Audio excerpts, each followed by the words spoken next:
इस कहानी की शुरुआत होती है मेसन और अमीलिया नाम के एक कपल से, जो अपने प्राइवेट जेट में बैठकर एक आलीशान पार्टी को अटेंड करने जा रहे थे।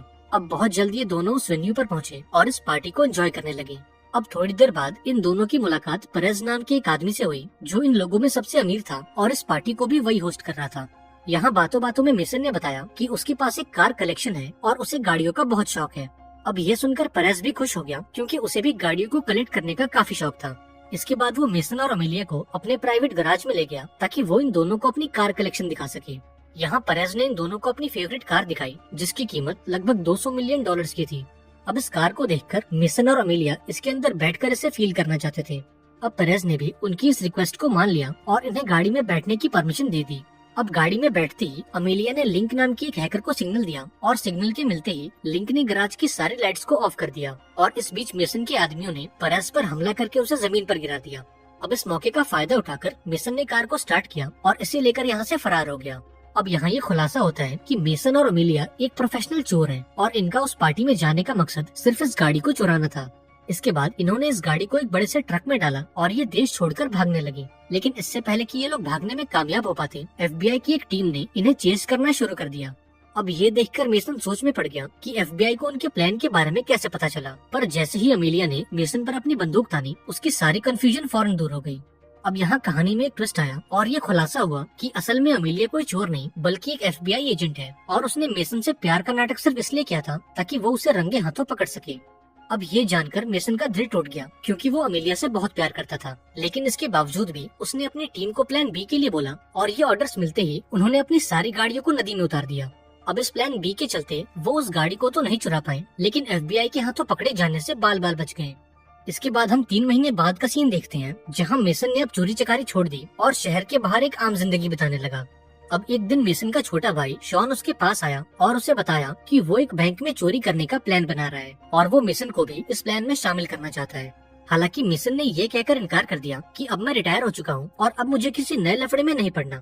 यहाँ शॉन ने उसे मनाने की काफी कोशिश की, लेकिन जब मेसन नहीं माना तो शॉन वहाँ से चला गया। पर जाने से पहले उसने मेसन को एक फोन दिया, ताकि अगर उसका मन बदल जाए तो वो इस प्लान में शामिल हो सके। अब देखते ही देखते 3 दिन गुजर गए, लेकिन मेसन का फैसला नहीं बदला। अब चोरी वाले दिन लिंक ने मेसन को कॉल करके पूछा कि तुम आज की चोरी के लिए इतने लेट क्यों हो। अब ये सुनकर मेसन हैरान हो गया, क्योंकि उसने तो शॉन को इस मिशन के लिए मना कर दिया था। दरअसल शॉन ने अपने टीम मेंबर्स को ये बोला था कि मेसन इस प्लान में शामिल होने के लिए रेडी है। अब पहले तो मेसन को काफी गुस्सा आया, पर इस मामले को संभालने के लिए उसे ना चाहते हुए भी शॉन के प्लान में शामिल होना पड़ा।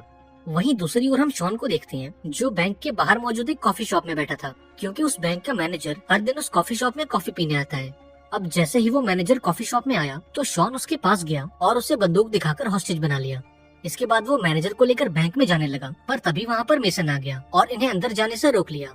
यहाँ मेसन ने शॉन से बोला कि तुम्हारा ये प्लान ठीक नहीं है और इसमें हम सब मारे जाएंगे। इस पर शॉन ने बोला कि अब इन सब का कोई फायदा नहीं है, क्योंकि हमारी टीम ऑलरेडी बैंक के अंदर जा चुकी है।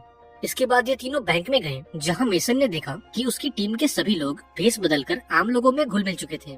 इधर शॉन मैनेजर को लेकर एक कोने में गया और उससे दरवाजा खोलने को बोला, लेकिन मैनेजर ने दरवाजा खोलने के बजाय बैंक का सिक्योरिटी अलार्म बजा दिया। अब अलार्म के बजते ही पूरे बैंक में खलबली मच गई और बैंक के सिक्योरिटी गार्ड्स इन चोरों पर गोलियां बरसाने लगी। हालांकि मेसन की टीम ने बड़ी आसानी से इन गार्ड्स का काम तमाम कर दिया और बैंक में मौजूद सभी कस्टमर्स को हॉस्टेज बना लिया। अब यहाँ मेसन ने शॉन से पूछा कि असल में तुम्हारा टारगेट है क्या। इस पर शॉन ने बताया कि वो एक लॉकर की तलाश में है, जो एक इसाबेल फेरो नाम की औरत को बिलोंग करता है और उस लॉकर में एक हार्ड ड्राइव है, जिसके अंदर कई मिलियन डॉलर्स की क्रिप्टो करेंसी है। अब ये सुनने के बाद मेसन उस मैनेजर को लेकर बैंक के वॉल्ट में गया और उस लॉकर को खोलने के लिए बोला। अब जरा गौर करो, इस लॉकर की एक चाबी थी मैनेजर के पास और दूसरी चाबी थी इसाबेल, यानी कि इस लॉकर की ओनर के पास। और ये लॉकर तभी खुलेगा जब ये दोनों चाबियां एक साथ लॉकर के अंदर जाएंगी।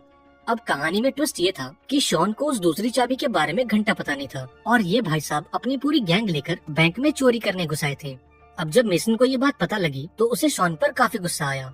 इसके बाद उसने लिंक से बोला कि तुम उस लॉकर को हैक करो और उसकी सिक्योरिटी को बाईपास करके उसे खोल दो। अब लिंक ने अपना कमाल दिखाया और अगले कुछ ही मिनटों में इस लॉकर को हैक करके इसे खोल दिया। लेकिन जब इन्होंने उस लॉकर को खोल कर देखा तो इन्हें अंदर से कोई हार्ड ड्राइव नहीं मिली। अब ये देखकर मैनेजर हंसने लगा और मेसन से कहा कि ये तो सिर्फ एक डिकॉय बॉक्स है और वो असली बॉक्स कहाँ है इसके बारे में तो मुझे भी नहीं पता। अब इस सिचुएशन को देखकर मेसन का गुस्सा भड़क उठा और उसने शॉन को इस खराब प्लानिंग के लिए बहुत सुनाया। वहीं दूसरी ओर हम एफबीआई की टीम को देखते हैं जो पूरी फौज लेकर बैंक के बाहर पहुंच चुकी थी और इस मिशन की लीडर कोई और नहीं बल्कि मेसन की एक्स गर्लफ्रेंड अमीलिया थी। यहाँ अमीलिया ने मेसन की टीम को कांटेक्ट किया जहाँ लिंक उसे अपनी बातों में उलझाने लगी, लेकिन अमीलिया इन तरीकों से वाकिफ थी इसलिए उसने लिंक से बोला कि तुम फौरन मेसन से मेरी बात कराओ। अब यहाँ लिंक ने मेसन को बताया कि एफबीआई तुमसे बात करना चाहती है। यहाँ मेसन ने शॉन से उस मैनेजर पर नजर रखने को बोला और फटाफट से लिंक के कमरे में पहुंचा। अब जब फोन पर उसने अमीलिया की आवाज सुनी तो उसकी पुरानी यादें दोबारा से जाग उठी, लेकिन फिर मेसन ने खुद को याद दिलाया कि अब अमीलिया उसकी दुश्मन है और वो उसकी टीम को पकड़ने आई है। इसके बाद मेसन ने अमीलिया से नेगोशिएट करना शुरू किया और उससे कहा कि तुम अपनी टीम को बैंक से 50 फीट दूर कर लो, वरना मैं एक एक करके इन हॉस्टेजेस को मार दूंगा। इसके साथ ही तुम हम सभी के लिए पिज्जा और बियर का इंतजाम करो और उन पिज्जा बॉक्सेस को डिलीवर करने तुम खुद बैंक के अंदर आओ।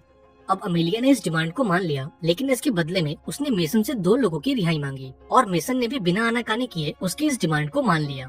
इसके बाद मेसन की टीम ने सभी हॉस्टेजेस को ऊपर वाले हॉल में शिफ्ट किया और अमीलिया का इंतजार करने लगे। अब थोड़ी देर बाद अमीलिया ने खाने पीने का इंतजाम किया और उसे लेकर बैंक के अंदर पहुंची। अब यहाँ उसकी मुलाकात मेसन से हुई जो उसे देखकर काफी खुश हुआ और उससे प्यार भरी बातें करने लगा। हालांकि अमीलिया ने इन बातों पर ध्यान नहीं दिया और उसने मेसन से सरेंडर करने को बोला, लेकिन मेसन ने इसके लिए साफ इनकार कर दिया और अमीलिया को बैंक से बाहर भेज दिया। इसके बाद उसने सभी को खाना खिलाया और डील के मुताबिक 2 लोगों को रिहा कर दिया। लेकिन तभी कुछ ऐसा हुआ जिसकी उम्मीद किसी को नहीं थी। दरअसल उस मैनेजर ने शॉन पर हमला कर दिया और उसकी बंदूक लेकर वहाँ से फरार हो गया। अब ये देखकर मेसन भी उसके पीछे भागा और एक लंबी भागदौड़ के बाद आखिरकार वो मैनेजर पकड़ा गया। इसके बाद मेसन ने मैनेजर को इंटरोगेट किया और उससे इसाबेल के बारे में सारी जानकारी निकलवाई। अब यहाँ मैनेजर ने बताया कि इसाबेल फैरो इस देश के सबसे बड़े गैंगस्टर एबिल की बीवी है। वो बताता है कि एबिल एक बहुत ही खतरनाक गैंगस्टर है और उसके पास इस देश के सभी पावरफुल पॉलिटिशियंस का सपोर्ट है और शायद उस हार्ड ड्राइव में उन पॉलिटिशियंस के काले कारनामों के सबूत मौजूद हैं और अगर वो सबूत बाहर आ गए तो इस देश की सरकार खतरे में आ जाएगी। हालांकि ये सब जानने के बाद भी मेसन ने उस हार्ड ड्राइव को चुराने का फैसला किया ताकि वो सरकार को ब्लैकमेल करके इस बैंक से बाहर निकल सके।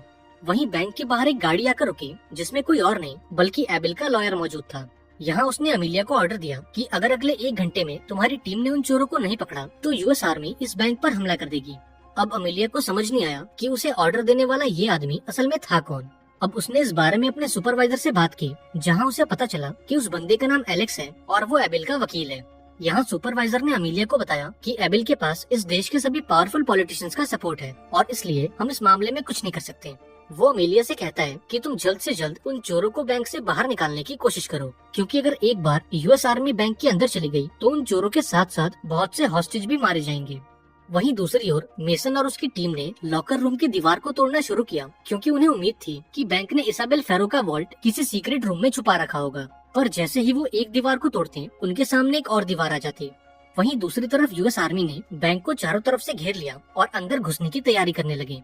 अब ये देखकर अमीलिया ने मेसन को कॉल किया और उससे सरेंडर करने को बोला, क्योंकि अगर एक बार यूएस आर्मी बैंक के अंदर चली गई तो इन चोरों की मौत तो पक्की है।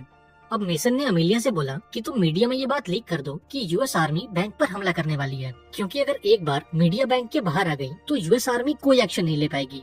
अब अमीलिया ने भी ठीक ऐसा ही किया और मीडिया में ये बात लीक कर दी। अब देखते ही देखते मीडिया बैंक के बाहर आ गई और ये खबर पूरे देश में आग की तरह फैलने लगी। अब ये सब देखकर एफबीआई का हेड काफी नाराज हुआ और उसने अमीलिया को इस केस से बाहर निकाल दिया। इसके बाद उसने मेसन को कॉल किया और उसे धमकी दी कि अगर अगले 15 मिनट में तुम्हारी टीम ने सरेंडर नहीं किया तो हम बैंक के अंदर आ जाएंगे। वहीं बैंक के अंदर मेसन की टीम को वो कमरा मिल गया जिसमें इसाबेल के लॉकर को रखा गया था। अब लॉकर के मिलते ही मेसन ने लिंक से बोला कि तुम इस लॉकर को हैक करो और इसके पासवर्ड को बाईपास करके इसे खोल दो। इस पर लिंक ने बोला कि इस लॉकर की सिक्योरिटी काफी स्ट्रांग है और इसे खोलने में कम से कम 10 मिनट लगेंगे, जबकि अगले 8 मिनट के अंदर यूएस आर्मी बैंक के अंदर आ जाएगी। अब ये देखकर मेसन ने एक प्लान बनाया और एक एक करके सभी हॉस्टेजेस को छोड़ने लगा ताकि लिंक को वो लॉकर खोलने के लिए टाइम मिल सके। अब अगले कुछ ही मिनटों में सभी लोगों को छोड़ दिया गया और आखिर में उस मैनेजर को छोड़ने के बाद मेसन के टीम मेंबर्स ने एक एक करके सरेंडर करना शुरू किया। अब सभी लोग तो बैंक से बाहर आ गए, लेकिन मेसन और लिंक अब भी बैंक के अंदर मौजूद थे। अब ये देखकर एफबीआई के हेड को काफी गुस्सा आया और उसने यूएस आर्मी को ये ऑर्डर दिया कि वो बैंक के अंदर जाएं और मेसन को देखते ही उसे गोली मार दें। अब ऑर्डर्स मिलते ही यूएस आर्मी बैंक के अंदर घुस आई और कुत्तों की तरह मेसन को ढूंढने लगी। अब जैसे ही वो उस कमरे में पहुंचे तो उन्होंने मेसन को देखा जो अपने हाथ में बॉम्ब लेकर उनका इंतजार कर रहा था।